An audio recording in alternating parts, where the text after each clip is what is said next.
It's unprocessed rice with stone and other impurities. Drop them into feeding hole.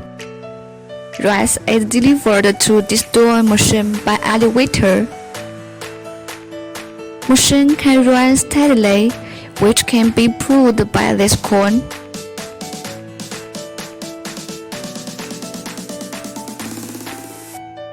It's an outlet of the stone that removes the stone from rice.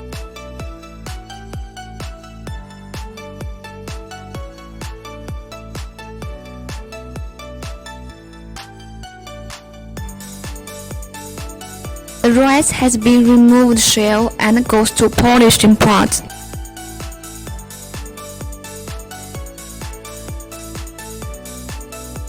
Broken rice comes out from left side and good rice is collected by another outlet. White rice broken rate is less than 3%. This is a rice shell crusher machine and final product can be used to feed animals. Please click our website to get more information. You may enjoy free shipping cost to buy this machine if you can order this month.